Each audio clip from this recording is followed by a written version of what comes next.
des gens qui vont gérer la foule. Et pendant ce temps que j'en vais commencer, déjà, bonjour. C'est bien, maman, vous êtes bien appris. Bon. Ceci est une conférence où je suis censé parler de moi, essentiellement parce que je m'aime. On va parler de tout en fait, parce que ça va vite vous saouler. Donc je suis l'odieux connard, s'il y a des gens qui ne connaissent pas, parce que c'est déjà arrivé, donc des innocents, mais il n'est jamais trop tard pour voir la lumière. Ah, misère. Mon truc, c'est d'être un odieux connard, semble-t-il, c'est marqué dedans, c'est assez évident. Donc s'il y a quelque chose que vous aimez, quelque chose que vous trouvez beau, il y a de fortes chances que j'ai fait caca dessus. Donc voilà, alors si vous êtes allé voir Solo dernièrement, par exemple, eh bien voilà, moi je suis allé voir J'ai une convulsion, enfin ce genre de choses. Si vous aimez les choses de société, c'est pareil, enfin en ce moment, encore une fois, je suis, pour résumer, un parasite de la médiocrité, c'est-à-dire que si demain la société va bien et que les gens sont intelligents, je n'ai plus rien à dire, autant vous dire que je suis certain d'avoir du boulot pour un long moment. Voilà.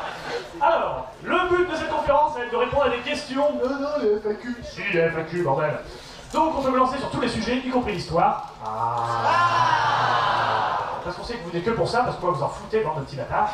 Donc on va quand même réussir à faire quelque chose. Alors, est-ce qu'on a un micro qui circule dans la salle? Je pose la question au grand chef technique. A-t-on un micro qui circule? On en a même deux. Vous en avez même deux. Est-ce qu'on a un esclave qui circule avec des micros? C'est vachement exceptionnel. Eh bien, félicitations, esclave. Alors on va commencer. On a une question par ici. Bonjour madame, je vous connais, je sais qui vous êtes. Alors c'est à la fois une question sur toi et sur l'histoire. Comment t'es tombé dedans à quel âge? Personne n'est parfait. Bah écoutez, c'est très simple. Moi, j'ai, comme beaucoup de gens, vous savez, on a tous dans notre scolarité rencontré le prof. Celui qui fait aimer une matière. J'en ai eu un qui m'a fait aimer l'histoire. C'était beau. J'étais jeune, j'étais innocent. Ça n'a pas duré longtemps, hein. Je vous cache pas que c'est une période très courte de ma vie. Et effectivement, donc je suis tombé dedans, et puis après, à force de lire des bouquins, on tombe sur des anecdotes relativement sympas, on se dit, mais c'est con en fait qu'on n'en parle pas plus. Et c'est comme ça qu'on finit avec Geek Ferries à dire, il faut pas faire chier Albert Roche, à le foutre dans les lire et à enseigner pourquoi, effectivement, en cas de guerre, appelle tous tes gamins Albert, et logiquement, ça passera crème. Voir c'est tes gamins qui vont repousser les Allemands à peu près jusqu'à la Russie seule, parce que Berlin, c'est trop facile. Donc, ouais, voilà, c'est tout simplement cette histoire-là, c'est il faut compter sur le prof. Alors aujourd'hui, à mon tour, j'essaie d'être le prof. Bon, je suis plus prof. Et je suis intervenant. Donc quand j'arrive, je dois dire, voyez que vous faire des bonnes choses avec l'histoire. Et autre chose que prof d'histoire. Par exemple. Voilà, mais si vous ne savez pas quoi faire dans votre vie, vous êtes cruel, devenez prof d'histoire, j'insiste, vous verrez, c'est une très belle matière. Hein. Une fois qu'on a préparé les cours, faut arrêter de déconner, hein, l'histoire elle change pas tous les ans. Donc les profs d'histoire qui me regardent, non, je mets 18 heures à préparer mes cours. On se connaît, toi et moi. Donc allez-y, faites-vous plaisir, vous verrez, c'est pas mal. En plus, vous pourrez vous moquer des profs de sport. Vous savez, c'est les gens qui sortent la sueur et la clope, qui rentrent régulièrement. On dirait tirer un épisode de Petit Spirou, donc c'est parfait, faites-vous plaisir. S'il y a des profs de sport dans la salle, on va les sortir d'ici une dizaine de minutes. Donc voilà, question suivante. Toujours le même, c'est symbolique. Alors c'est juste pour savoir, parce que tu fais essentiellement des vidéos sur tout ce qui est Première et Seconde Guerre mondiale. C'est vrai. Mais est-ce que tu fais une histoire avec le grand H, et est-ce que tu élargis ton champ de connaissances, ou est-ce que tu projettes de faire des vidéos, des clins d'œil sur des périodes plus anciennes? Je prévois d'élargir. Alors déjà, par exemple, à la conférence d'hier, je parlais de la guerre du Vietnam. On aurait pu parler des Gourkhas. Ça vous dit rien, les Gourkhas? Les Indiens. Vous savez, les soldats tibétains. Alors je vous en fais une pour anecdote, comme ça on pourra dire que je couvre jusqu'à la période moderne, comme ça on va être bien. C'est il y a quelques années en Afghanistan, il y a eu les Gourkhas. Nous on a la Légion étrangère, je vous dis c'est les gens, on ouvre le camion, on se barre en courant, on revient 10 minutes plus tard, c'est bon, c'est réglé. Il y en a encore un qui mâche un bout de nuit, mais c'est normal. Et les Anglais ils ont des Gourkhas, qui sont des soldats tibétains qui se battent avec des kukris, donc des lames ondulées. Et il se trouve que il y a quelques années, il y a des talibans qui ont voulu attaquer un poste et que c'est pas que c'était gardé par des Gourkhas. Ça s'est pas bien passé pour eux. Alors déjà, il faut savoir que les Gourkhas, on leur a dit faut arrêter de décapiter vos ennemis. On est l'armée britannique, enfin on suit des conventions, enfin merde. Et surtout le mec, il s'en était à peu près 60. Sachant que les derniers qui s'est fait, il avait chopé une mitrailleuse, il tirait avec, il a pris le pied de la mitrailleuse parce qu'il n'y a plus de munitions, il leur a pété la gueule avec. Et quelques années plus tôt, il y avait un de ses camarades qui a fait à peu près la même chose, parce qu'ils ont tenté de le faire prisonnier, mauvaise idée, il a sorti son couteau, il a fait ok on va essayer. Tout en hurlant en tibétain, enfin c'est... Le mec vraiment motivé. Et à la fin, on lui dit bon, on n'a pas d'hélico d'évacuation dans le coin. Oui, vous avez un hélico d'attaque. Oui, mais ça sert pas à évacuer. Je vais m'accrocher au panier de roquettes. À la Rambo. Le mec au panier de roquettes de l'hélico, vas-y décolle. Donc voilà, donc la reine, elle a décoré un monsieur qui s'est fait pas mal de monde comme ça. Donc je vous en parlerai sûrement plus tard, un peu plus en détail. Mais voilà, on a des personnages magiques. Quant aux périodes plus anciennes, bon, vous avez tous vu 300, il y a ce genre d'histoire, mais voilà, c'est pas les seuls qu'on a dans l'histoire. On a de merveilleuses histoires de soldats qui ont réussi à repousser les Anglais tout en montrant leurs fesses, donc je pense que rien que pour ça, ça vaut le coup. Et à l'inverse, on a tous les grands passages de la cavalerie française avec démarrer, si on chargeait dedans, ouais, attends, j'ai pas mis les pneus. Donc ça se passait pas bien, donc non, on devrait couvrir à peu près toutes les périodes, ça va. Les conneries dans l'histoire militaire, c'est pas ce qui manque, c'est même un petit peu le signature move de l'histoire militaire. Voilà. Est-ce qu'il y a d'autres questions ailleurs? Oui, ici. Alors, ici, ah là, effectivement, tout au bord. Bonjour. Il y a des gâteaux devant vous, alors je vous dirai ça tout à l'heure. Les gens qui sont là, il y a un panier de gâteaux. Si vous les volez, je vais vous dédicacer des livres tout à l'heure, je vous ferai un petit prix, d'accord? Et je veux les gâteaux. Cette personne m'a nargué, elle a oublié que j'avais des troupes, donc on va montrer qui c'est le seigneur du mal. C'est la personne qui est toute rouge et qui glousse, c'est facile à repérer, voilà. Merci. Maintenant, vous pouvez poser votre question, laissez tomber. Quand vous achetez des gâteaux, ça vaut que dalle. Avec des bouquins, vous en vendez, vous avez plein de gâteaux. Donc voilà. Et si moi, s'ils sont pas volés, ça n'a pas le goût du vol, donc ça n'a pas la même saveur. Allez-y. Étant donné que tu aimes bien l'histoire, que penses-tu de Battlefield? Les deux dernières versions. Alors cher bouton de merde. On va faire simple, les gars. On va se calmer avec Battlefield quand même. Pour une raison simple. Battlefield, oh mon dieu, je vais tirer dessus à la mitrailleuse. Je me retourne avec mon flingue et je vais faire un one shot. Battlefield, le réalisme. Non, c'est pas réaliste Battlefield pour un sourd. En fait, il y a un décalage sur Battlefield entre le jeu et ce qu'il propose. C'est-à-dire, je vois de quelle polémique vous voudriez parler sur le dernier Battlefield. Par exemple, avec on va dire, une jeune femme manchot, parce que vous vous souvenez tous des jeunes femmes manchots qui ont fait la guerre. Cela dit, hier, je vais être pilote sans jambes, alors pourquoi pas? Plus qu'on disait, ça peut être bien de prendre une skin de pilote sans jambes, c'est plus petit sur la carte, donc comme ça on peut montrer ce qu'il y a, et c'est malin. Mais en fait, la polémique, c'est une vraie et fausse polémique, c'est-à-dire quand les mecs disent c'est un jeu pour le fun, et c'est vrai, le jeu n'est pas réaliste pour un sou, on tire avec des armes en or. Personne n'a réagi sur les armes en or. Genre, non, mais c'est normal d'avoir des armes en or durant cette guerre mondiale. Non. Mais là, il y avait des femmes. Caca.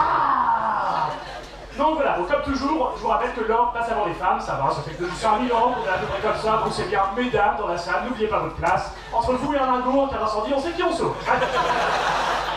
Mais, du coup, après les mecs, ils ont un double discours, c'est-à-dire qu'ils disent non, mais on est pour le fun, mais replonge-toi dans l'ambiance de la Seconde Guerre mondiale. Non, c'est pas ça l'ambiance de la Seconde Guerre mondiale, donc. Mais bon, c'est aussi une ambiance où dans la même cinématique, on voit un mec qui s'écrase avec un avion puis qui sort tranquille. Hein. Ils auraient sorti du cockpit, genre ah bah putain, j'ai passé une bonne journée, hein, et maintenant je vais me battre. Bon. Non, donc c'est pas réaliste pour un sous Battlefield, donc dire il y a des choses pas réalistes dans Battlefield, ouais, c'est un peu le principe. Par contre, quand les mecs disent mais on est un jeu super sérieux, non, c'est plus là-dessus que vous pouvez les attaquer. Donc voilà. Du coup, c'est un peu des fausses polémiques. Par contre, Battlefield Première Guerre mondiale, oh là là. Bon, on tire avec des armes qui sont pas d'époque, on fait plein de trucs plein d'époque, mais c'est pareil, c'est pour le fun, donc voilà. Après, vous pouvez me retrouver parfois sur Battlefield, et là, si je suis le mec qui meurt en face de vous, parce que je suis vieux, donc moi, quand il faut pivoter, je fais donc voilà, je fais la mitrailleuse, quoi, c'est bon, je suis un lâche. Et à la Chocha, bien sûr, la mitrailleuse française, mes bons amis.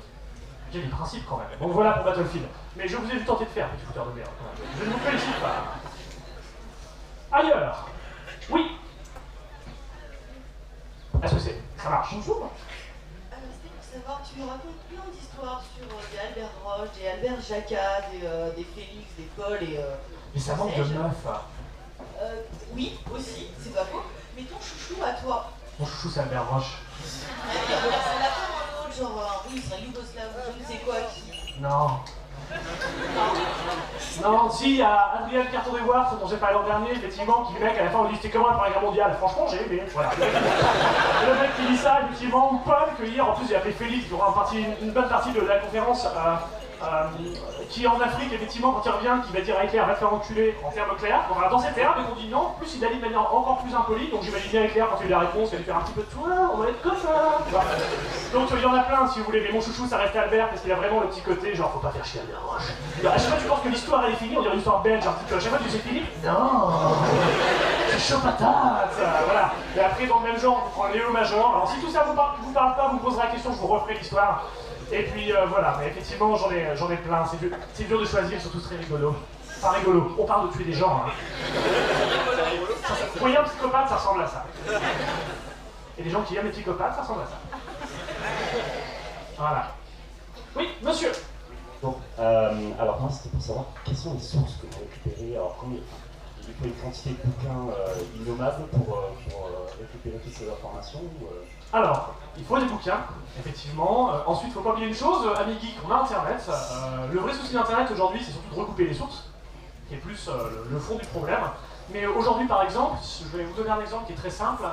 Sur la Première Guerre mondiale, on a eu le scan de tous les journaux des unités de marche françaises. C'est-à-dire qu'on sait au jour le jour ce qui se passe. Et quand je dis ce qui se passe, c'est à 11 h, tir de 7 obus en direction de la tranchée 14. Un blessé léger au bras par 2 éclats. Donc en termes de sources, on a des trucs extraordinaires. On a la presse de l'époque qui est scannée par Gallica. Et en plus, dans mon cas, par exemple, je remercie encore la Légion étrangère, un truc comme ça. Parce que pour la dernière vidéo, par exemple, la Légion étrangère s'est gentiment proposé d'aller checker ses archives, et c'est comme ça que j'ai pu découvrir, pour ceux qui l'ont vu, qu'on a vu un légionnaire bien barbare qui avait fini gardien du château de Versailles. Donc c'est pour ça que le petit Allemand en 1940 qui faisait pipi en dehors de la pelouse. Viens ici. Bon, on ne le retrouvait jamais, ou alors sous la pelouse. Donc voilà, mais les sources, c'est pas tant un problème. Aujourd'hui, on a énormément de sources, on a énormément de possibilités d'avoir accès aux sources. Vous avez même des ouvrages disponibles en PDF qui permettent effectivement d'être lu n'importe où. J'ai un ordinateur qui est chargé de plein de sources diverses et variées. Le vrai souci, c'est de les recouper. Et surtout, le deuxième souci, c'est qu'il y a encore des contradictions. Il y a des choses, à un moment, il faut faire un choix. C'est-à-dire qu'on vérifie les versions et on dit, bon bah, cette version apparemment, c'est la plus arrêtée, celle que je vais prendre. Mais il y a des gens qui vont dire, bon, ça c'est faux, c'est pas passé comme ça. Et le problème, c'est qu'il y a des sources qui se contredisent. C'est le principe de l'histoire, c'est qu'à un moment, on a différents témoignages, différentes sources, et on est un peu bloqué. Alors j'essaie de faire au plus propre, au plus sérieux, je suis censé avoir été historien quand même, de formation du moins. Et voilà, mais aujourd'hui, niveau sources, on peut trouver énormément de choses, et vraiment, c'est des sujets qui nous passionnent. Il suffit de prendre des bouquins qui parlent d'une bataille. Il y a Pierre Nickel qui écrit un bouquin qui s'appelle Mourir à Verdun, par exemple, et le titre est joyeux, hein. Mais on apprend énormément de choses sur ce qui se passe à l'arrière, c'est-à-dire les décisions que les mecs prennent, et c'est là qu'on comprend que, par exemple, durant la guerre, faut pas prendre pour argent comptant le côté les généraux ils sont bêtes. C'est-à-dire qu'imaginez en 14, le mec on lui dit, début de Berlin, on lui dit bon, il y a un bombardement en cours, il y a des unités qui sont dans la merde, ok, vous retirez celle-là, celle-là et celle-là sur ma carte, vous les envoyez celle-là, celle-là et celle-là, ouais, bah tant que ça arrive, le temps que les mecs marchent, le temps que les mecs débarquent, les premières unités elles n'existent plus. Et puis il n'y a plus les tranchées non plus. Donc c'est pour ça que quand les gars débarquent, font, ah ben, la tranchée elle est où? Il y a tous des trous d'obus, donc ils voient un bras qui dépasse, ils font ah oui c'est bien le 87ème qui est là, d'accord, c'est notre position, les mecs on est bien. Bon. Et voilà, donc il y a énormément de bouquins, n'hésitez pas, je ne peux que vous encourager à lire des livres d'histoire ou des livres. D'ailleurs j'ai entendu dire que Le Dieu Connard sortait un excellent livre cette année sur les batailles oubliées, ça a l'air très très bien ça. Voilà, mais voilà, je ferai la pub plus tard, c'était subtil. Monsieur. Alors on retente, micro. On retente. Bonjour. Bonjour. Alors, c'est pour te dire, il y a quelques années, 1 ou 2 ans, le joueur du grenier avait sorti une vidéo sur un jeu se passant durant la Seconde Guerre mondiale. Style Division. Style Division. Il avait dit justement que tu aimais beaucoup ce jeu. C'est vrai. Donc c'est rien, on se met d'accord, c'est juste que j'y joue. Correction. C'est justement ça ma question, je trouvais que ça cassait un peu le mythe de l'homme qui chiait surtout. Mais rassurez-vous, je fais caca surtout écouté sur Style Division, hein, particulièrement sur la gestion de l'intelligence artificielle, à savoir mode de difficulté normal. Il est normal. Mode de difficulté plus dur, elle est plus intelligente. Non, on va juste mettre plus de troupes. Voilà. Vous avez tous joué à des jeux comme ça où les mecs savent pas gérer, donc il y a juste plus d'ennemis. L'ennemi n'est pas plus intelligent, il y en a juste plus. Bon voilà, ça c'est le genre de conneries. Mais effectivement, on joue un peu à des jeux proches, on aime bien les jeux de stratégie, lui et moi, donc c'est un garçon qui a du goût. Donc il m'aime bien, c'est la preuve. Donc non, mais effectivement, il m'arrive de jouer à des jeux vidéo, donc si j'avais le temps, vraiment si j'avais le temps, j'aurais déjà fait caca sur Assassin's Creed en long et large et en travers sur mon blog. Mais là, si j'avais pas pu, surtout Assassin's Creed 3, voilà, ça a été perso. Alors, si tu pouvais donc nous parler un peu du joueur du grenier.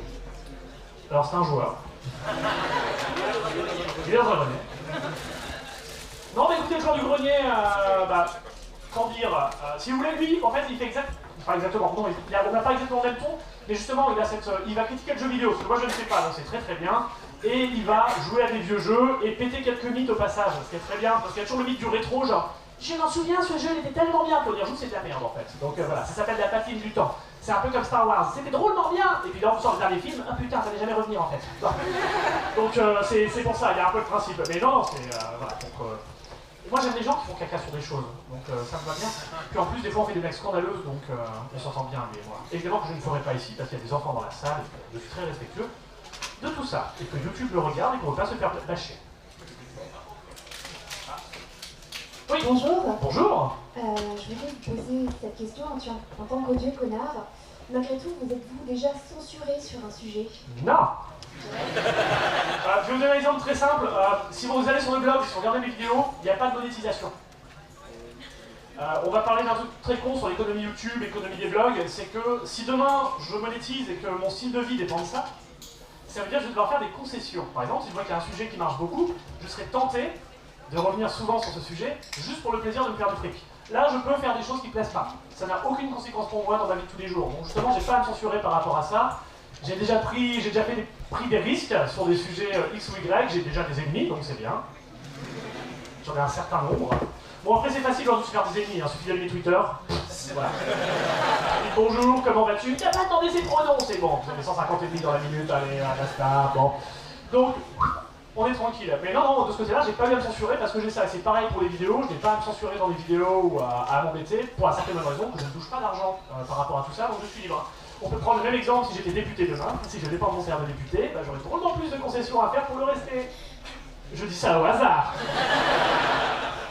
Voilà, donc c'est important de ne pas dépendre financièrement de certaines choses pour pouvoir en parler librement. C'est bête, mais c'est lié. Donc non, j'ai pas eu à me censurer. Après, il y a des choses que je ne fais pas volontairement, on les reprend rapidement. Les comédies, parce que c'est pas drôle de faire un spoiler de comédie. Parce que à partir de c'est pas drôle. Alors qu'un film qui se prend au sérieux mais qui est raté, c'est drôle, alors qu'une comédie ratée, bah, c'est sérieux. Donc c'est dommage. Et effectivement, après, il y a des choses que je ne fais pas, genre les séries ou les jeux vidéo, justement, bah, ça me prendrait trop de temps. C'est les seules choses où je me limite, mais c'est surtout des raisons temporelles. C'est pas des raisons de sujets à aborder, et effectivement. J'ai déjà eu le droit à toutes les polémiques du monde. Vous êtes un sale fasciste! Non, le fasciste, je trouve un petit peu à gauche par rapport à moi. Un peu trop de socialisme dans votre national. Hein. Oh. C'est mal. Enfin, oui, bien sûr que je les collectionne tous les 10 points, j'ai une photo du maréchal. Et toutes les photos du maréchal, j'ai des photos de Madame Maréchal, mais c'est d'une autre histoire. Quoi, vous avez jamais fait des paniers? C'est bizarre quand même. Oui. Petit panda, parlez-nous. Les gens qui regardent, c'est vrai, c'est un petit panda? C'est pas un vrai, hein. Alors, je me demandais, si tu avais en face de toi un chat et un Yorkshire, lequel abattrais-tu en premier? J'ai combien de balles? Une seule. Alors, c'est pour ma bouche.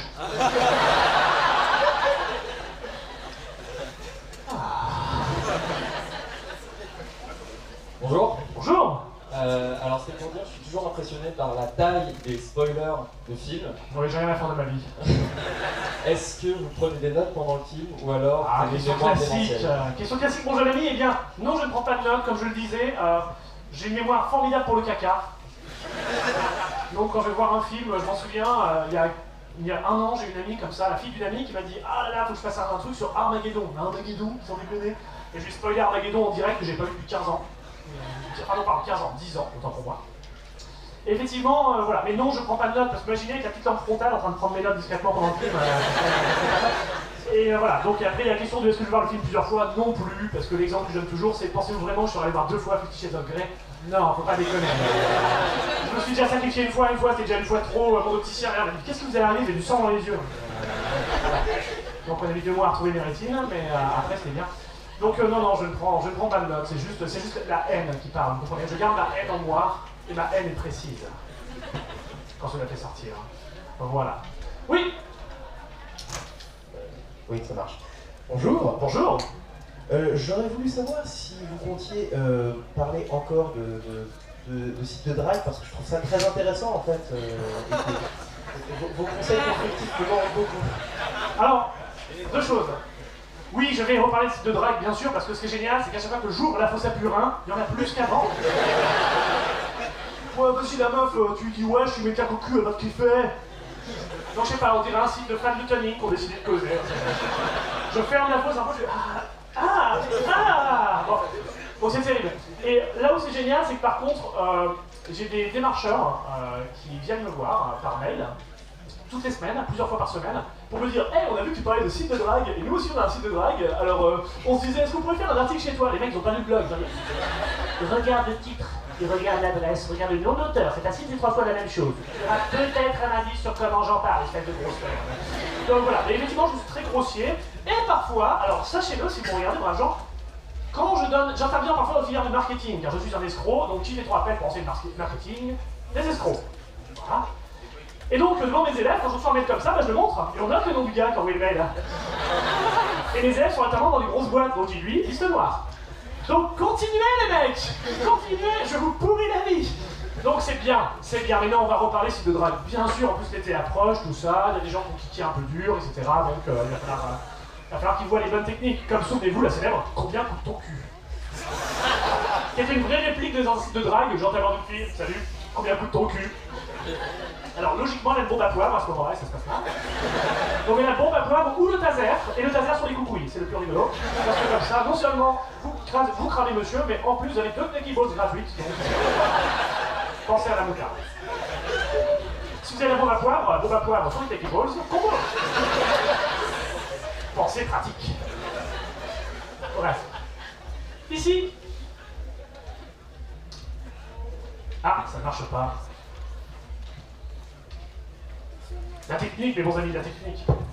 Pendant ce temps, l'opération discu avance. Parce que j'ai faim là. Bonjour. Bonjour. Je voulais une question, c'est-à-dire si vous deviez conseiller un film à titre historique, ça serait lequel? Je vais faire un film sur ma vie, ça sera bien. Ça dépend de quel côté de l'histoire. Ça dépend ce dont vous parlez, sinon je vous conseillerais vers Pearl Harbor pour comprendre ce que ça n'a pas été. Un très très bon film sur du rien. Sinon, plus sérieusement, je ne l'aime pas évidemment, hein, mais si par un heureux hasard quelqu'un trébuchait sur Das Boot, une histoire de sous-marin, qui à la base a été faite par un officier de propagande qui s'est retrouvé à bord du sous-marin et qui raconte comment ça se passe à bord des sous-marins allemands, c'est intéressant. Et historiquement, c'est assez précis. Le film n'est pas tout jeune. La preuve, on retrouve dedans des acteurs qu'il y a dans Dune. Voilà, donc voilà. Donc vous retrouverez un certain baron. Hein, mais il y a des choses à voir et à faire. Mais voilà, ça serait plus celui-là. Par contre, effectivement, Pearl Harbor, oublié, on va se calmer tout de suite. Les films à grand spectacle, c'est pas possible. Même dans le dernier, là, comment ça s'appelait avec ce fabuleux garçon où on explique que tu ne tueras point. Bon, en fait, c'est pas exactement passé comme ça, la falaise n'avait pas exactement cette tête-là, et surtout les mecs s'amusaient pas à se mettre debout, genre vive l'Amérique. Bon. Donc non, ça se passait moins comme ça en fait. Et pourtant, hier, on a parlé de dentistes qui tuaient des gens. Mais non, donc c'est pour ça. Après, tout le monde sait que par exemple, le Ivo Svetsson d'Arayan a 30 minutes intéressantes, puis la suite, et qu'est-ce qui s'est passé? Donc voilà. Faites-vous plaisir. Où ça, Alors attendez, oui, c'est bon, excusez-moi. Je me posais une question, notamment je rebondis sur les sources historiques. Oui. Comment vous gérez tout ce qui est propagande? Parce que forcément, ils doivent bien gonfler les chiffres ou... Et bien sûr qu'il faut gonfler les chiffres. Alors justement là-dessus, c'est l'un des plus gros problèmes quand il s'agit de recouper, c'est effectivement de trouver où est-ce qu'il y a eu propagande. Et c'est très facile, il suffit de prendre les sources contradictoires pour voir un petit peu ce qu'ils en disent. Alors je vous prends un exemple tout con, qui vous servira. Le nombre d'avions abattus. Alors c'est facile. Durant les 2 guerres mondiales, et surtout durant la deuxième, il y a une très bonne communication entre les Allemands, les Français et les Anglais pour savoir combien d'avions ont été abattus. C'est-à-dire que les mecs disent, bon, nous aujourd'hui on a abattu 15. Je dis, ouais, c'est à peu près ça, ouais. On va pas vous détailler, mais il y a un seul groupe de couillons qui fait pas ça. Les Américains. Parce que les mecs, ils font un calcul simple. Ils font des box de bombardiers, donc c'est des formations où il y a 50 bombardiers. Si les 50 mitrailleurs tirent sur le même avion et l'abattent, les 50 disent, j'ai abattu un avion. Du coup, les Américains, quand ils arrivent dans la guerre, ils disent on a abattu 50 avions. Le mec, il en a sorti 20, c'est pas possible. Si, on a abattu 50, j'ai 50 mecs qui le disent. Donc, effectivement, si vous lisez les bouquins de Clusterman, ils disaient qu'il fallait opérer des divisions quand on voyait un as américain pour diviser par un certain nombre pour estimer à peu près combien de mecs il avait vraiment abattu.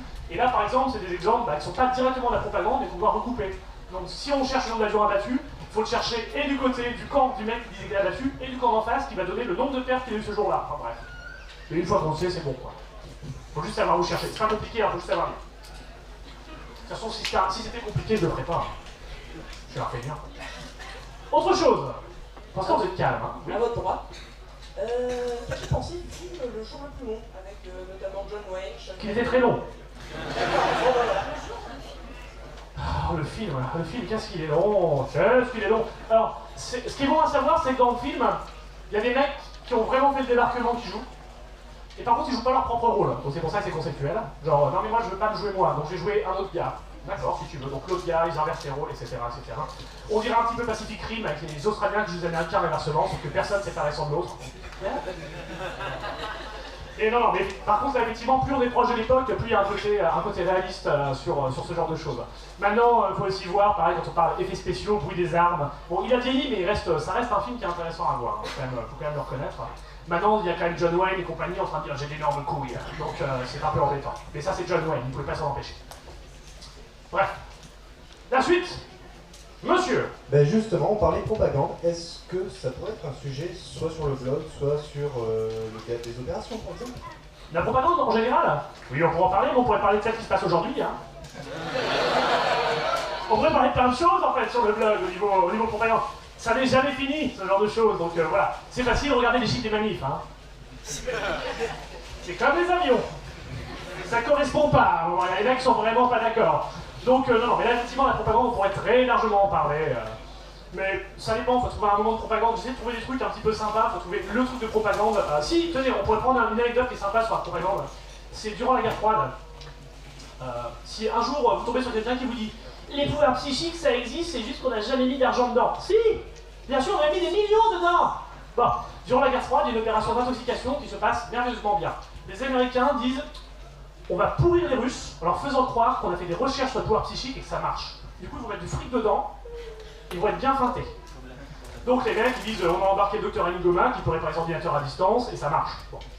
Les Russes font merde, ça marche, on va payer. Mais comme ça marche pas, on va dire qu'on a eu des résultats. Les espions américains après ils ont des résultats, ils disent merde. Les mecs ils ont des résultats, putain, les résultats on les a lancés sur un vrai truc. Et durant 30 ans, ils se pourrissent la gueule à coups de millions l'un et l'autre en engageant des voyants de merde. Mais si ça marche, on a un voyant, on avait eu un pilote abattu, il a été capable de dire, on va le retrouver blessé à la jambe, dans le désert. Le mec était payé à l'année, en des années il n'a pas fait une prédiction potable, sauf que là l'avion s'est écrasé au-dessus d'une zone désertique, tout ce qu'il a trouvé c'est qu'il est blessé à la jambe. Je veux dire, statistiquement, quand tu fais 12 prédictions par jour, oui, statistiquement, tu aurais dû en trouver plus en fait, notre crotte. Donc voilà.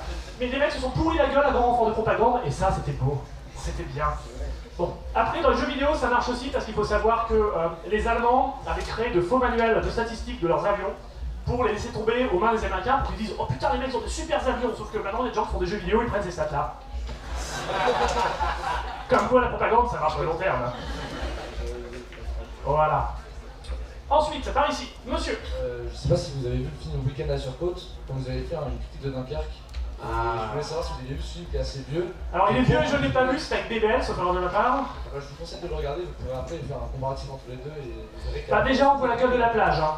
On a déjà parlé de ça. Encore une fois, ceux qui ont vu Dunkerque, vous oubliez. Hein, on se met bien d'accord. Avec la petite plage rangée avec « Oh mon Dieu, c'est la guerre !» Et si j'attendais les pieds dans l'eau? La la la la. La la la, ça va toi? Oui, moi je suis un peu triste, c'est la guerre. Oh oui, tu entends ce bruit de chronomètre? Oh oui, c'est tellement la guerre. On dirait du cinéma français tellement c'est chiant quoi. Dans 2 minutes, il y avait Romain Duris qui débarquait, je sais plus. Je peux te draguer toi, putain, casse-toi, bref, etc.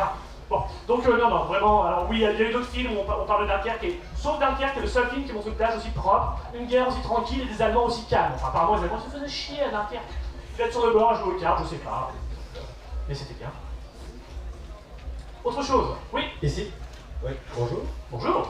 Juste pour question, donc Diego, oui. Pourquoi s'il vient jamais au Wikipédia? Bah faut bien un mec qui bosse, moi je lande. Vous savez pas à quoi ça sert un stagiaire? Ah, c'est un peu la base. Donc le nom Diego étant mon majordome, 1 il doit conduire, 2 il doit enterrer les cadavres, et hier soir la nuit était bonne. J'espère que pour vous aussi. Mais voilà, il y a des forêts à faire pousser dans le coin et j'ai un côté écolo, donc c'est Diego qui s'en charge. Voilà. D'accord, et sinon plus sérieusement, est-ce qu'il y a une inspiration à Diego? Ou est-ce qu'il est sorti de nulle part? Il n'est pas sorti de nulle part. Il a une longue histoire, son nom complet étant Diego Ramirez, il faut le savoir. Et Diego Ramirez étant la personne qui décroche au téléphone quand quelqu'un me fait chier et que j'ai pas envie de lui répondre. Voilà. Diego a déjà été aperçu en dédicace, cela dit. Entre autres à la dernière à Paris, il y avait un Diego qui était présent. Était-ce le Diego? Était-ce un Diego? Combien y a-t-il de Diego? Le mystère est complet, mais il existe. Donc voilà, mais effectivement, il ne sort pas de nulle part. Mais il est très pratique quand même. Prenez-vous un majordome, franchement c'est pas mal, hein. Vous devriez essayer. C'est cool. Ensuite, je vois qu'il y a un micro qui tourne. Passe le linge, et je montre encore le linge. Les anachronismes volontaires dans les films, par exemple dans Marie-Antoinette, qu'elles ont des converses au pied de ça. Ça fait quoi un prof d'histoire?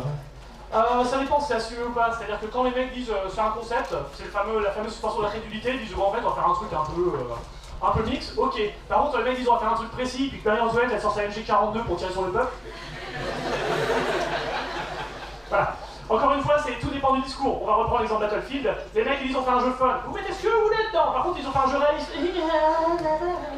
Voilà. Bon, après on peut prendre plein de choses et on peut justifier bien des manières. C'est absurde. Donc non, si les mecs assument dès le début, je vois pas pourquoi je vais les embêter, c'est un choix artistique. Moi par exemple, quand je fais des quitter à des opérations ou des nouvelles, les dialogues, c'est pas vraiment ceux d'époque. Hein. Qu'on se mette bien d'accord. Oh, ils ont pas vraiment parlé comme ça. Oh là là. Max Bader, il sortait pas de l'ombre en disant moi tu es tout, il y a des gens qui faisaient pipi sur la pelouse, non pas exactement. Mais voilà, tant que c'est... C'est quand même normal, beau le grand soleil, très bien. Mais n'empêche que c'est ça, c'est quand c'est assumé, il n'y a pas de problème. Et après c'est une question d'honnêteté. Donc voilà. Vous êtes sage pour l'instant, je me sens un petit peu capoute là. Les questions plus putes, il y en a eu une. Voilà. Moi j'ai une question. Oui. C'est quoi qui vient en premier, le sujet de la vidéo ou les anecdotes rigolotes à raconter dessus? L'anecdote rigolote à raconter dessus, toujours. C'est suffit d'une anecdote débile, et puis on fait oh putain, ça fait une super vidéo. Donc voilà, la première fois que je suis tombé sur Albert Roche, j'ai fait oh ouais. Et du coup, tu les trouves où les anecdotes débiles? En fait, ça dépend complètement. Des fois, c'est en lisant un bouquin, je tombe dessus par hasard en disant ah, il y a tel personnage, il y a une histoire intéressante. Ensuite, je vais enquêter un peu, puis je trouve. Et puis aujourd'hui, ne cachons pas, j'ai des gens qui m'écrivent pour me dire mais vous connaissez tel mec? Donc voilà, donc dernièrement, j'ai eu le cas par exemple du sous-marin, si je ne pas de Tuvalu.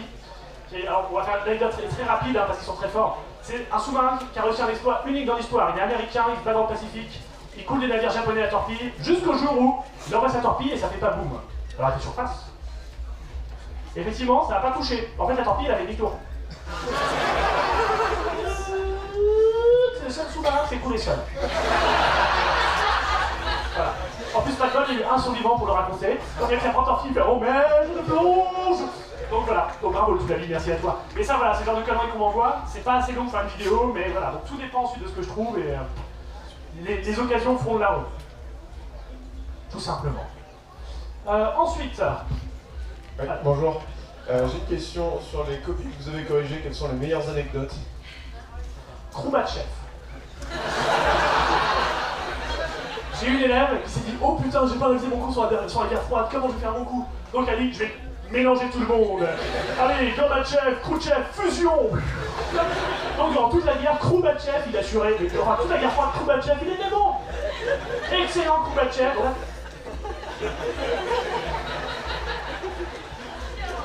Du coup, effectivement, quand vous rendez la copie, vous la rendez en dernier. En disant, j'ai juste une question avant de vous la rendre. Donne-moi la note, donne-moi la note. Non. D'abord, répond à la question, qui est Kroubatchev? Il a vu. Oui. Donc voilà, comme ça on peut torturer ses élèves, c'est trop bien de torturer ses élèves. Donc on peut vraiment se faire plaisir de ce côté-là. Et effectivement, Kroubatchev. Après j'en ai une autre, je vous cache pas. Les mecs qui pompent l'un sur l'autre, qui pensent que ça va pas se voir. Le mec que j'ai grugé en train de tricher au bac, que j'ai fait stresser jusqu'à ce qu'il devienne fou, enfin tout ça. Bon, je sais pas qu'il y a un mec, je pense qu'il a raté son bac à cause de moi. Et j'ai déjà raconté ça. Donc voilà. Oui, par ici. Il y a des questions par là ensuite. Monsieur. Bien, bonjour. Bonjour. Je posais la question, parce que peut-être que j'ai pas pu l'article, que j'ai passé des sorties sur le blog. Du coup, la question sur Solo. Du caca. Enfin, les trucs de la salle sont bien, le diable. De l'actualité, donc voilà, est-ce que... Qui n'a pas vu Solo? Ah, on fait pas de spoil, c'est ça? Les enfants, bouchez-vous les oreilles. Ça va spoiler. Non mais de toute façon oui, tout vite, genre quelqu'un nous rappelle. Tu sais comment tu vas mourir? Tu sais quelle gueule il va avoir ton fils? Non, arrête, maman, pas la photo. T'as vu la gueule de son épée? Moi je pense qu'il devrait se suicider. plus idée de l'épisode 1 en fait, genre début de Solo, voilà une photo de ton fils. Voilà, en fait on suit Jean-Jacques, qui n'a rien à voir avec le truc, qui est celui contrebandier. Non, le truc est bien, et sachez en plus que dans Solo on apprend un élément qui est essentiel, attention spoil, Solo il parle de Wookiee. Donc en fait ça veut dire qu'il vient d'une planète où il n'y a pas de Wookiee, donc ça veut dire qu'il a pris LV3 Wookiee. Parce qu'il faut savoir que dans les classes de latin grec, on a les bons élèves, et en fait sur cette planète c'est des classes de Wookiee parce que personne n'en veut. Donc moi j'aurais vraiment voulu que Chewbacca il fasse oh ton gérondi, enfin pardon, excusez-moi, j'ai mal écrit. Voilà, on peut faire un vrai truc sympa avec les cours là-bas. Bon, puis après vous apprécierez les subtilités du scénario du genre il y a un seul endroit où on peut trouver ça. Non, c'est pas possible, techniquement, qu'il y ait qu'un seul endroit où on puisse trouver ça. Si, il n'y en a qu'un seul et il n'est pas gardé. Voilà. Et puis après, il y a un seul endroit où on peut aller emmener le truc et il n'est pas gardé non plus. Si tu veux un truc à un seul endroit et qu'il y a un seul endroit où tu peux l'amener, je pense qu'on va t'y attendre. Non. Pendant ce temps, l'Empire. Que l'on n'en sait pas, que devons-nous faire?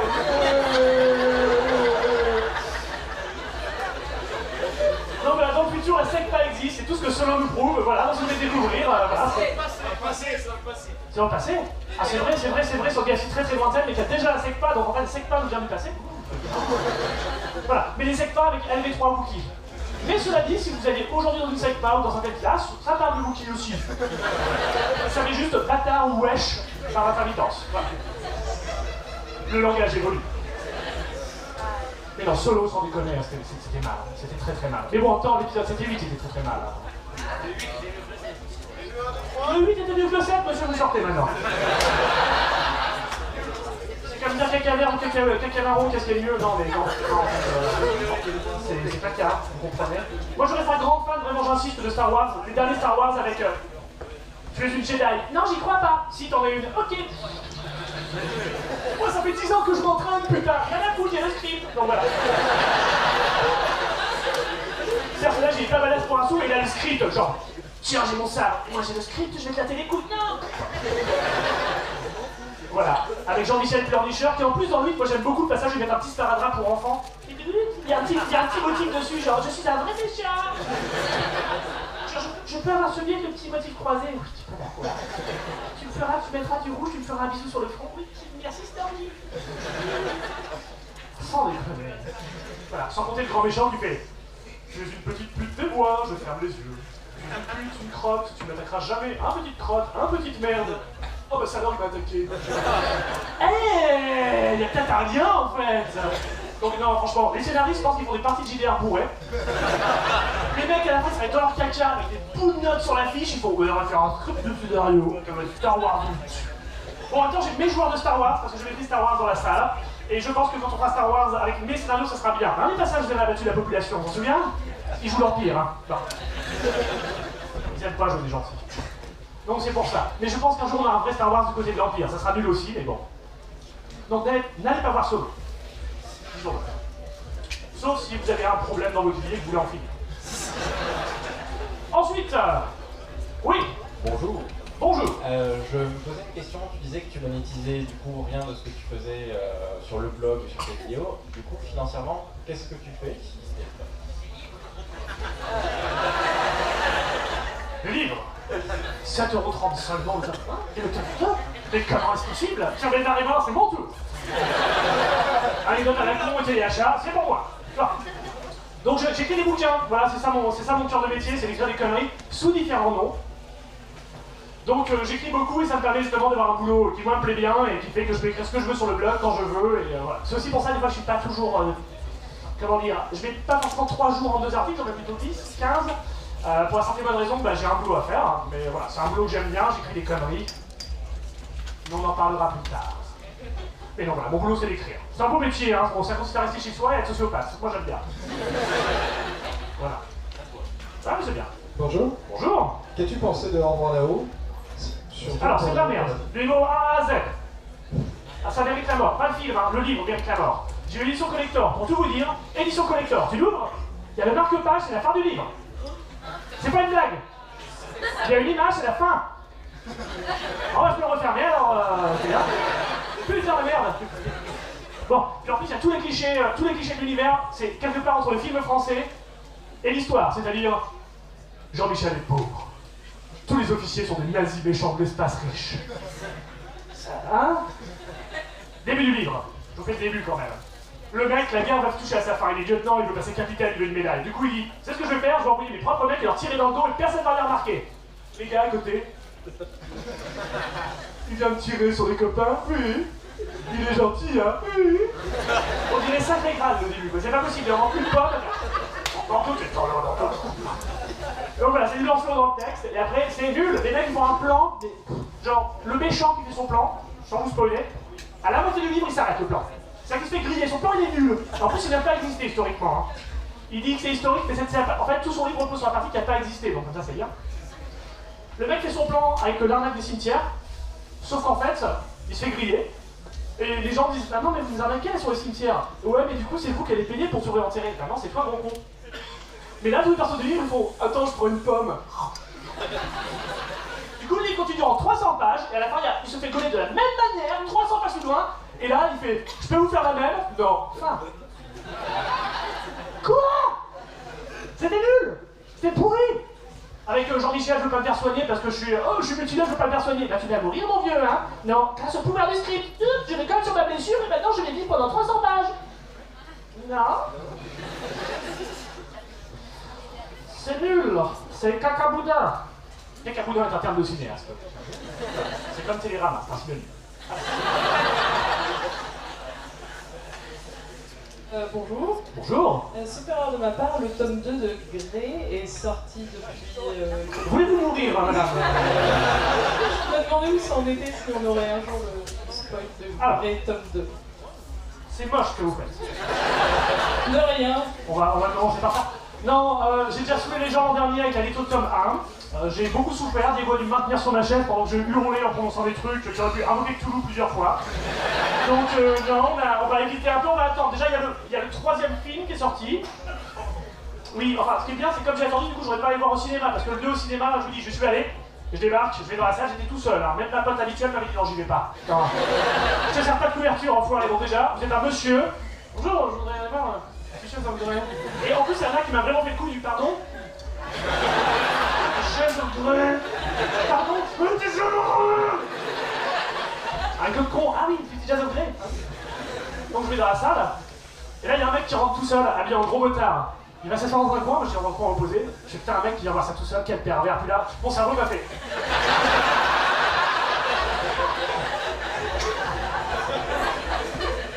Donc cette fois, je me regarderai chez moi, je prendrai ma pipe, je dirai oui, bien sûr, je vais travailler. Petit chef d'homme Grey.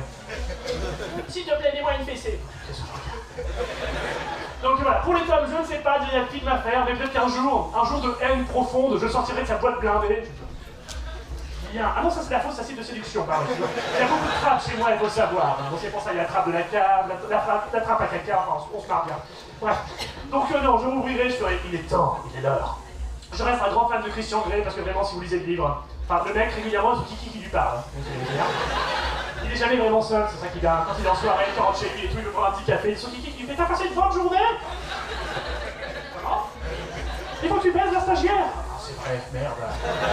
Enfin voilà, il est en train de faire une négociation internationale, les mecs, elles sont Kiki qui lui parle, quoi, c'est infernal. Quand ça doit taper dans la table pendant les réunions, on est là, bon, Christian, maintenant, on arrête. Puis le mec, il dit, j'aime mon café noir. Noir, comme mon âme. Putain, le mec, il va boire du café au lait, le mec, il a une âme de café au lait depuis le début. Sans déconner. Non, il est merveilleux. Le personnage, il est tout pourri, c'est formidable. Il me reste 15 minutes pour dire du caca, c'est merveilleux. Donc, Grey, on en reparlera. Mais un jour de haine, de tristesse et de solitude, moi, c'est ma haine qui me parle. Genre, tu dois y aller, c'est maintenant. Eh bien, maître, elle apparaît en hologramme, avec un sabre. C'est la référence à un film où, sans aucune raison, un mec en hologramme sort son sabre et retire sa capuche. Ça vous dit quelque chose, les gens qui l'ont vu? Je suis trop mystérieux, n'est-ce pas? Et pourquoi tu mets une capuche quand tu téléphones dans ce cas? Moi aussi, je mets une capuche quand je téléphone. Quand je prends un appel en réunion, excusez-moi. Oui. Oui, à 15h. Avec des pépéronis. Oh là là. Les méchants carton-pâte. Bref, voilà. Question suivante. Salut. Oui. Bonjour, monsieur Dufont. Je suis monsieur Dufont. Eh bien, monsieur Dufont, que puis-je pour vous? Alors, je découvre. Je t'ai découvert en année en suivant quelques histoires rigolotes. Par quoi je commence si je veux aller plus loin? Alors, il y a un essai en libre à 7,30 €. Attendez, une seconde. Éditeur, ne regarde pas. Il y a un blog sur internet qui est gratuit. Mais tu peux acheter le livre. Et vous pouvez aller. Je vous recommande très fortement de commencer par les spoilers si vous aimez l'histoire des villes. Sinon, j'ai une chaîne YouTube où il y a d'autres histoires merveilleuses. Et sinon, il y a les retransmissions des Geek Ferries. On peut m'entendre raconter du caca. Donc, faut pas hésiter. Dans ce jugement, il y a de la source. Voilà. Mais me filer du fric, c'est toujours le meilleur truc à faire, hein, parce que bien d'accord. Après, même si vous n'avez pas le livre, je m'en fous, hein, mais faites-moi des fric. Moi, je viens ici que pour ça, pensez pas que je viens pour vous quand même. Alors, candidat suivant. Candidate suivante. Bonjour. Bonjour, mademoiselle qui a perdu sa casquette licorne. Exactement. Voilà, vous avez bien fait, c'était terrible. Vous avez suivi les conseils de Olivier Pénard, quand même. Ah, voilà une femme qui ira loin dans la vie. Petite question, est-ce qu'il y a une anecdote où tu te dis non, genre ça, les gens ils croiront pas? Ils croiront pas. Ouais. Alors, hier, je vous ai raconté l'histoire de Roy Benavidez, le Mexicain, enfin le mec du Nouveau-Mexique, qui perd les jambes, qui remarche, parce qu'on peut pas le faire chier. Qui va au Vietnam, et à la fin, il faut savoir que c'est Ronald Reagan, quand il lui a remis sa médaille, qui a été acteur pourtant, hein, qui a dit franchement, on n'y croira jamais. Tellement c'était improbable. Il y en a plein de faire comme ça, et moi aussi, à l'époque, je me suis dit, genre, Albert Roche, le prisonnier, je me suis dit, non, ça c'est la propagande, puisqu'on parlait de ça. Je me suis dit, c'est pas possible, et en fait, non. Le mec est juste vraiment vénère. Donc il y a plein de trucs comme ça, les gars m'ont dit, ils se sont dit, tu as combien de coups de couteau? Combien? Bon, donc non, il y en a un gros paquet. Après, j'arrive pas non plus à croire que, par exemple, des gens aillent vraiment voir Star Wars. Donc, vous savez, dans la vie, l'absurde existe. Les hommages, monsieur. Mais, madame. Pour en revenir à votre statut initial de professeur, la grande question c'est comment étiez-vous en enseignant? Une enflure. Mais je suis toujours une enflure. Alors, il faut savoir qu'il y a pas longtemps, donc j'interviens encore dans une fac où je suis escroc. Et en tant qu'escroc, j'ai dû même sortir de ma salle. Donc j'ai tapé une de mes élèves en sortant, je lui ai dit bon, pendant les 10 prochaines minutes tout le temps, vous êtes au vieux connard. Ça va être le meilleur moment de votre vie. Donc vous allez faire chier tout le monde dans la salle pendant que je suis pas là, histoire qu'il s'habitue un petit peu quand même, qu'il tape pas l'habitude. Et je remonte. Quand je suis revenu, je dis voilà, vous avez été Rome, vous n'êtes plus que Carthage. Voilà. Et j'ai repris mon rôle. Mais non, j'ai été une enflure. Je vous dis, ça a été terrible, il y a eu de la torture psychologique. Le mec que j'ai pourri au bac, il a été. Enfin, ça n'est parmi, hein. Voilà, et donc il y a vraiment des pauvres élèves, genre mais monsieur, mais laissez-moi. Bon, après je fais des conneries en direct en cours, de genre. L'autre jour j'avais des élèves qui devaient créer des personnages pour. Alors pas pour un jeu de rôle, pour une enquête marketing, va donner des noms à des personnages types. Et à un moment j'ai une élève qui me dit mais comment on les appelle? Je sais pas, vous avez pas d'imagination, vous les appelez Léa, putain j'ai 15 Léa dans ma classe.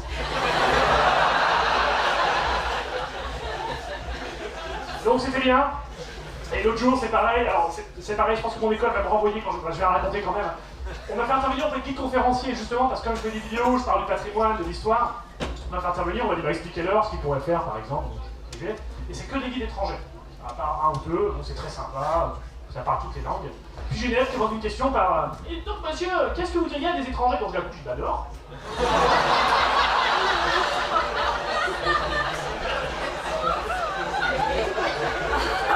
Je ne cache pas, ça a été un petit peu dérapage frein à main là quand même. Donc d'ailleurs, bon ils ont rigolé hein. Mais voilà, il y a un moment pour vivre dangereusement, mais moi je rigolais. Bon, eux aussi, mais moi avant tout. Donc non, j'étais une enflure dès le début. À chaque fois quand j'arrive en début d'année, bonjour, je suis le dieu connard, hop, c'est parti. Je leur explique que je suis le dieu connard, et que ça va pas bien se passer s'ils veulent jouer. Une fois ils veulent jouer, je suis joueur. Et en général, je gagne à la fin.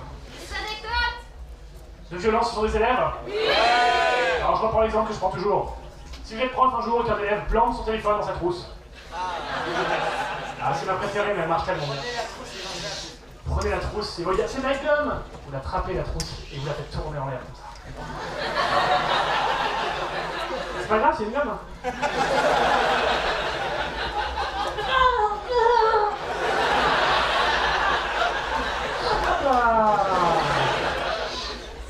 Et oui, et si c'est pas une gomme dedans et qu'elle tombe, non seulement ça sera bête, mais je serai la victime parce que je vous aurais fait confiance.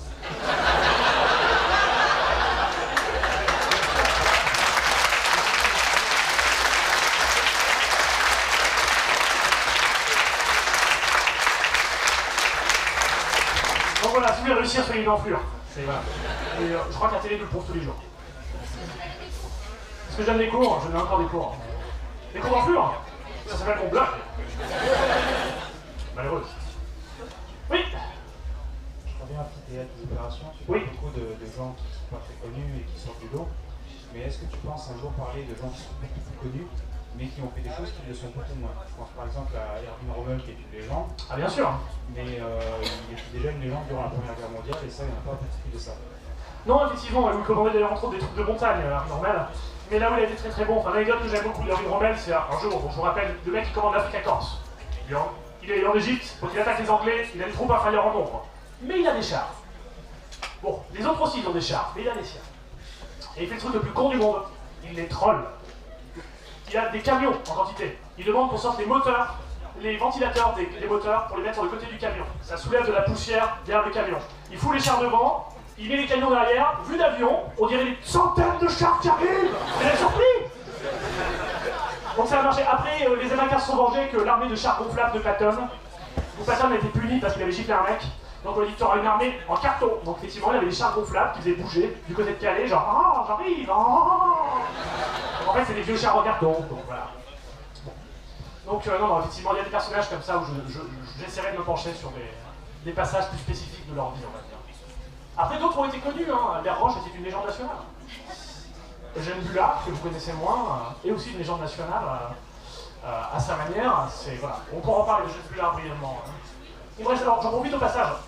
Dans 5 minutes, nous avons l'équipe du grenier qui arrive, mais je reste, c'est juste comme ça, ou un peu plus en tout cas. Dernière question. Voilà, on va prendre la dernière question, et ce sera bien. Mais après, je fais du jeu de rôle avec eux. Et en plus, je vais jouer, c'est pas moi qui choisis, hein, Jean-Place Crane, le paladin vegan.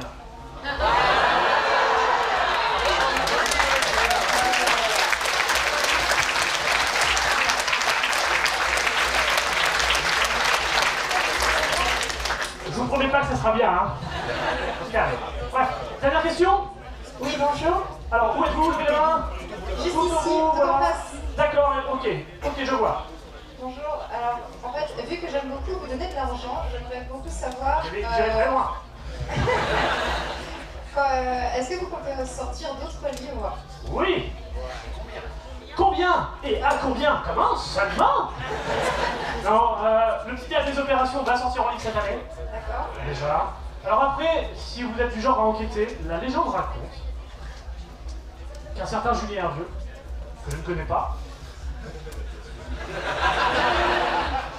aurait écrit un bouquin jeunesse il n'y a pas longtemps. Jeunesse? Mais quelle enflure dans le con, tout le monde. Oh. Et il n'y a pas que ça. La légende raconte même que, sous un pseudonyme féminin, j'aurais écrit des choses. Ah, teasing! Mais je reste mystérieux, les enfants. Du moins, tant que j'ai pas eu mes gâteaux. La laissez pas sortir. Pardon, vite. En tant que pâtissière, pour les gâteaux, ça peut s'arranger. J'aime bien, vous. De l'argent et des gâteaux, on se retrouve à la sortie. Bien. Bah écoutez, justement, il me reste quoi, 3 minutes, c'est ça? Bon, bah on prend encore une petite question. Ouais, il y a plusieurs mains levées. L'anecdote. Alors j'en fais une dernière justement, c'est Eugène Bullard, puisque je l'ai évoqué, on va faire plus simple. Eugène Bullard, pour votre information, c'est bon à connaître parce que justement quand on lit des trucs genre, quand on regarde l'Apocalypse, ou quand on lit des trucs genre, en voir là-haut, c'est mon Dieu la France raciste depuis le début du siècle. Oui, il y avait des putains de racistes, mais il y avait autre chose. C'est pour ça que Eugène Bullard est un Américain, noir américain, fils d'esclave. Le mec il part bien dans la vie. Avant 1900, noir américain, fils d'esclave, bien. Sauf qu'aux États-Unis, fils d'esclave, c'est pas terrible. Donc ce garçon, il va dire, je vais partir pour l'Europe, particulièrement pour la France, parce qu'en France, logiquement, on a les mêmes droits. C'est fou, hein?